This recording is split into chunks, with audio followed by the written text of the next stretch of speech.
प्रश्न है पी तथा क्यू केंद्र वाले दो वृत्त बी तथा सी पर प्रतिच्छेद करते हैं। देखो दो पी तथा क्यू केंद्र वाले दो वृत्त हैं जो बी तथा सी पर प्रतिच्छेद करते हैं। पी तथा क्यू केंद्र वाले दो वृत्त पर क्रमशः एडी बिंदु इस प्रकार है कि एसीडी सरेख है। सरेख है मतलब एक ही रेखा में है। तो दो सर्किल है एक दूसरे को यूं प्रतिच्छेद कर रहे हैं। ये लो प्रतिच्छेद कर रहे हैं ना। पी तथा क्यू केंद्र वाले, इसका केंद्र बिंदु पी ले लेते हैं और इसका इसने कहा है कि क्यू केंद्र है। ठीक है, बी तथा सी पर प्रतिच्छेद करते हैं, तो बी और सी पर प्रतिच्छेद कर रहे हैं।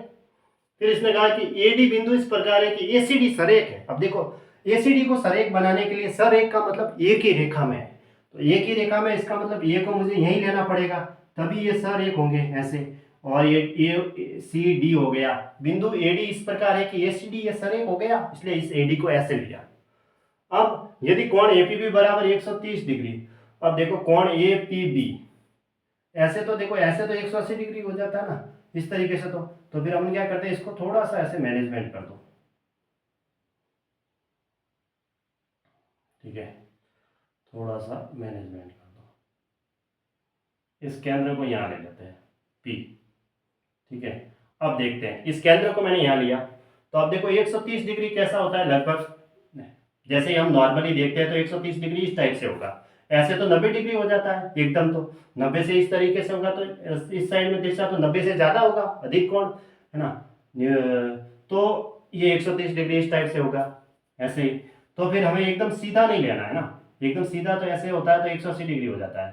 तो इस हिसाब से हम क्या करेंगे इसको थोड़ा सा ऐसे मैनेज कर देते हैं। ये लिया और ये ले लिया। अब इस कोण को हमने दे दिया, इसने कहा कि 130 डिग्री है तो हो गया 130 डिग्री।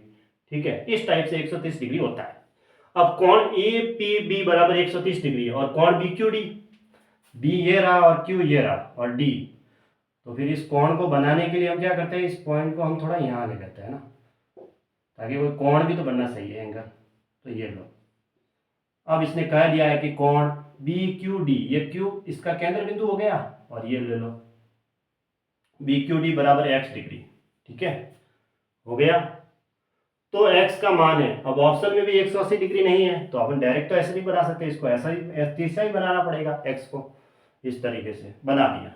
ठीक है, अब ये एक जीवा है, ये तो इनकी उभयनिष्ठ जीवा हो गई बीच की, ऐसे ये मिला देते हैं। अब देखो ये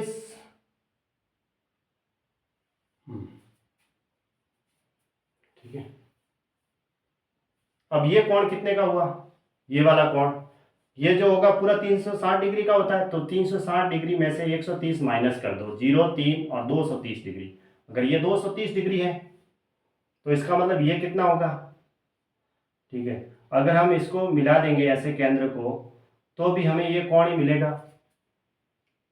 ठीक है, मतलब इसके द्वारा जो केंद्र पर बना कोण है ना, इसके द्वारा केंद्र पर बना हुआ कोण दे रखा है 230 डिग्री, उसका आधा होता है परिधि पर बना कोण, तो आधा कर दो, यानी कि कितना आया 115 डिग्री आया। अगर ये 115 डिग्री आया तो ये तो एक ही रेखा हो गई, तो एक सीरल रेखा पर 180 डिग्री का कोण होता है, तो 115 में से अगर 180 में से मैं 115 माइनस करूंगा तो कितना आएगा 65 डिग्री, यानी ये कोण हमें 65 डिग्री मिला। अब ये तो बना इसकी परिधि पर कोण, इसके द्वारा केंद्र पर बना कोण ये है, तो ये कोण कितने का होगा 65 का जस्ट डबल होगा, यानी कि 130 डिग्री। तो 130 डिग्री इसका आंसर हो गया, यानी कौन सा ऑप्शन सही हुआ, फिर ऑप्शन बी सही है।